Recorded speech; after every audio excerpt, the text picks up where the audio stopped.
आज करने वाले हैं बहुत ज़रूरी काम जो कि काफ़ी टाइम से पेंडिंग चल रहा है। आज हम सोचे कि क्यों ना ये जो पोर्च एरिया के पौधे हैं जो बेचारे बेजान से पड़े हुए हैं, इनकी देख-रेख कर ले। बहुत लंबे समय से पौधों की कोई भी केयर नहीं हो पा रही है।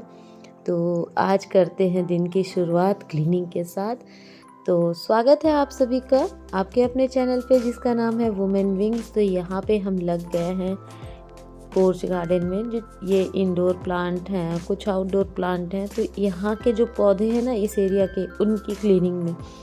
और आप सभी को पता ही है घर में काम लगा हुआ है, और काम लगे और पौधों का नुकसान ना हो तो ऐसा तो हो नहीं सकता। इतने ज़्यादा धूल मिट्टी आ रही है, डस्ट हो रहा है, और वो जो सीमेंट का जो मसाला जो तैयार होता है वो पौधों पे बहुत ज़्यादा जा रहा है। तो पौधे तो बहुत ज़्यादा ही बेजान से हो गए। तो हम कहे कि चलो आज लग के जितना हो सकता है उतना करते हैं। और हालत देखिए पौधों की कैसी हो गई। पत्तों पे ना ये सीमेंट का घोल हर जगह गिरा है, मिट्टी पे सीमेंट बालू का जो मसाला होता है वो पूरा, उससे ना पौधे बहुत ख़राब हो रहे हैं। तो आज हम सोचे कि चलो जितना हो सकता है उतना कर लेते हैं, बाकी फिर जब सारा काम ख़त्म हो जाएगा तो अच्छे से लग के करेंगे। लेकिन सारा काम ख़त्म होने के बाद अगर शुरू करते ना तो शायद मेरे ये जो थोड़े बहुत बचे हुए पौधे हैं ये भी नहीं बचते। वैसे भी इधर बहुत ज़्यादा ना पौधों का नुकसान हो रहा है, कभी बारिश के वजह से, कभी टाइम ना दे पाने की वजह से, कुछ ना कुछ चल ही रहा है।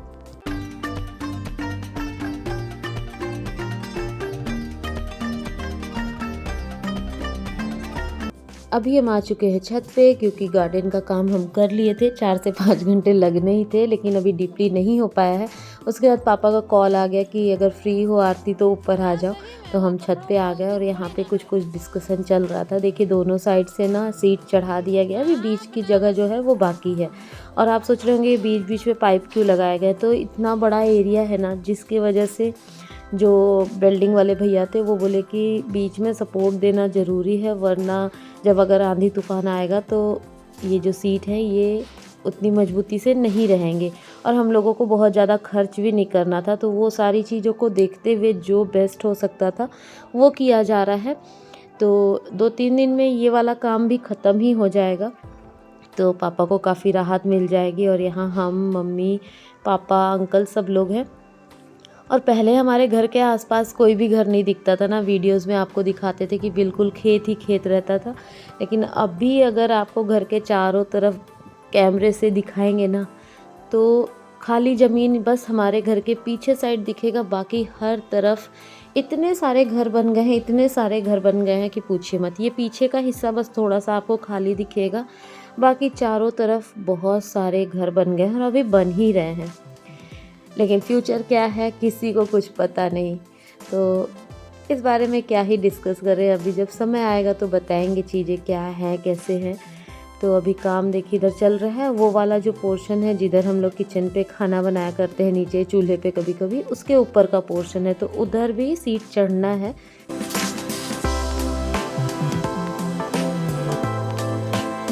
सारा काम निपटाने के बाद अब बारी आ गई थी कुछ बनाने की। तो आज बनाने वाले हैं गाजर और चुकंदर का मिक्स हलवा। सबसे पहले देसी घी लेंगे, इसके बाद यहाँ पे देखिए गाजर और चुकंदर को अच्छे से कद्दूकस कर लिए हैं और अब इसको थोड़ी देर के लिए भून लेंगे।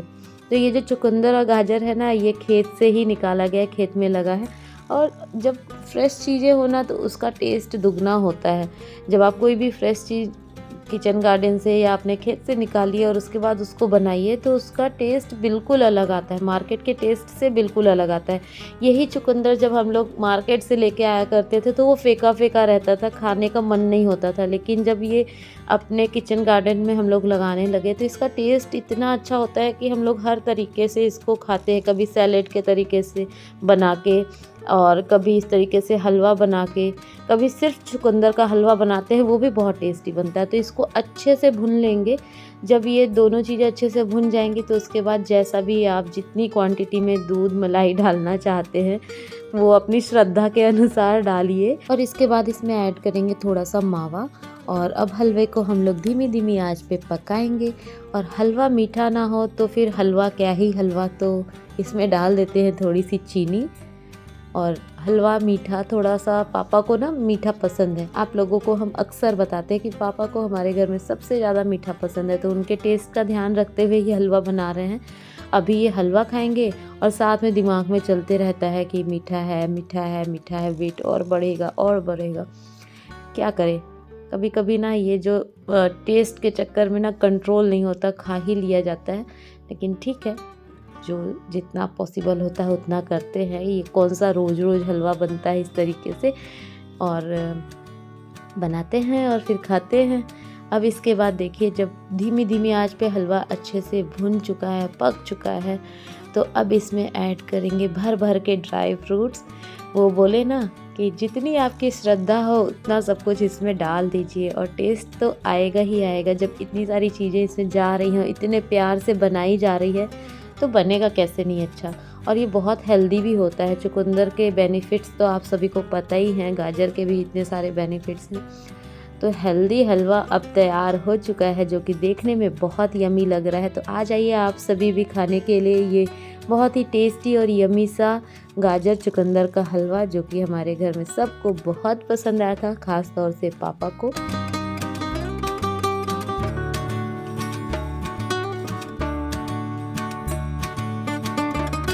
और ये देखिए, पोर्च थोड़ा क्लीन करने के बाद कुछ इस तरीके से लग रहा है। पौधों में थोड़ी जान सी दिख रही है, वरना पौधे तो बेचारे ऐसे बेजान होके लटके हुए थे कि बस लग रहा था कि अब ये भी नहीं बचने वाले। लेकिन अभी काफ़ी ठीक कर चुके हैं हम। बाकी धीरे धीरे लगे रहेंगे तो वापस से वही हरियाली देखने को मिलेगी। आप लोगों को ऐसे नहीं समझ में आ रहा होगा, लेकिन हमको पता है कि मेरे पौधे इधर बहुत बेजान से हो गए थे, और ऐसा लगता था ना कि वो चिल्ला चिल्ला के बोल रहे हैं, हम लोगों को बचा लो, हम लोगों को बचा लो। तो अभी बहुत अच्छा लग रहा है देख के कि थोड़ी सी जान इनमें आ गई है। अब धीरे धीरे केयर करेंगे तो बाकी सब अच्छा हो जाएगा।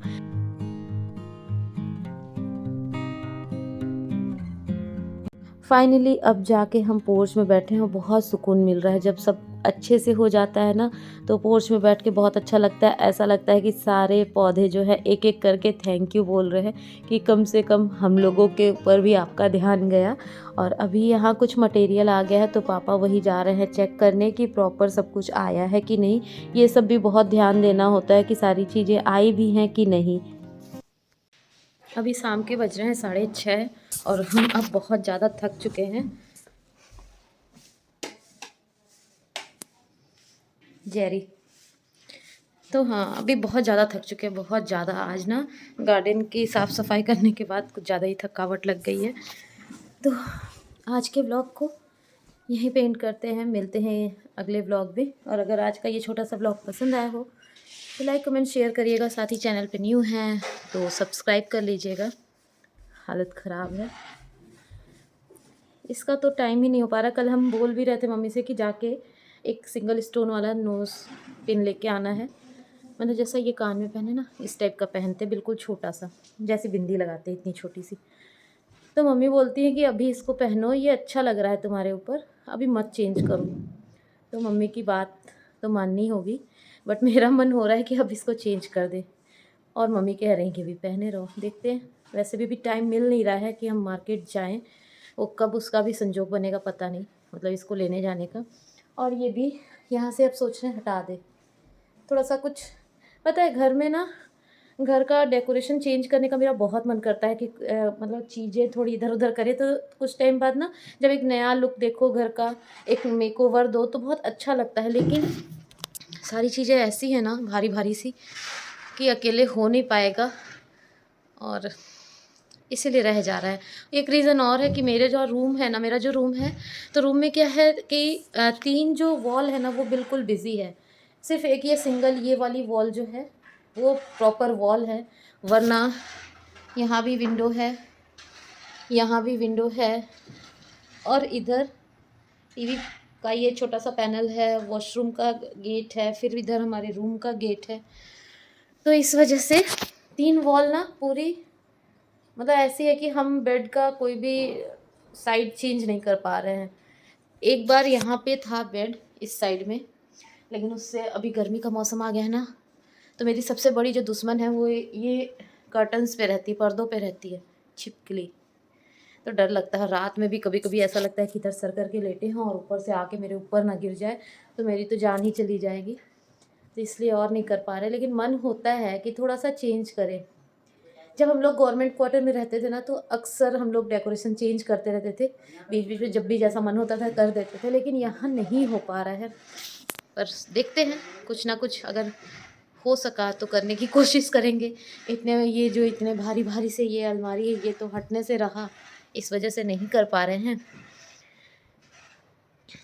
आज बहुत काम किए, बहुत ज़्यादा, और प्लान बना रहे हैं कि मुनमुन से भी मिलकर आए, क्योंकि मुनमुन के एग्ज़ाम्स का जो टाइम है अभी कुछ क्लियर नहीं है। हो सकता है अप्रैल मई जाए, एग्ज़ाम के डेट्स भी अभी कुछ फाइनल नहीं है, तो फिर काफ़ी लंबा टाइम हो जाएगा। उसको हम बोले कि अगर होली पे आना है तो बताओ, हम लेके आते हैं। लेकिन होता है ना कॉलेज में कुछ ना कुछ, कभी प्रैक्टिकल है तो कभी कुछ है, कभी कुछ है। इस वजह से बोली कि मम्मा रहने दीजिए, फिर वही भागम भाग हो जाएगी, आपको परेशानी होगी। तो हम बोले चलो ठीक है, हम मिल के आते हैं। तो मे बी हम और मम्मी जाएँ मुनमुन से मिलने के लिए। सरप्राइज़ दे नहीं सकते, क्योंकि दिन भर में 50 बार बात होती है। 50 बार मतलब 50 बार नहीं, लेकिन हाँ, टाइमली उसके पढ़ाई के टाइम के बाद जो भी टाइम रहता है उसमें बातचीत होते रहती है, और हर दिन होती है। तो सरप्राइज़ देने का तो बनता ही नहीं है। अगर उसके पास कॉल नहीं जाएगा तो उसका कॉल आ जाएगा, और हम बाहर होंगे तो उसको समझ में आ जाएगा। तो सरप्राइज़ नहीं है, लेकिन हाँ, मिलने जाना है। और अभी भी काम चल रहा है। अभी थोड़ी देर में सारे लेबर मिस्त्री चले जाएंगे। तो पूरा दिन पापा का बहुत इस टाइम पे ना जो शेड्यूल है वो बहुत ज़्यादा हेक्टिक है। पूरा दिन वो बेचारे छत पे रहते हैं, काम सारा देखते हैं, सारा मटेरियल मतलब मंगवाना, मार्केट जाना, सब कुछ करना। इस एज में भी पापा मतलब इतने ज़्यादा एक्टिव हैं, और एक्टिव भी है और करना भी उन्हीं को है, तो दोनों बातें हैं। बट पापा बहुत हिम्मती, बहुत स्ट्रॉन्ग है। बहुत कुछ उनसे सीखने को मिलता है। तो इस व्लॉग को यहीं पे अभी रोकते हैं, मिलते हैं अगले व्लॉग में। तब तक के लिए bye bye and take care.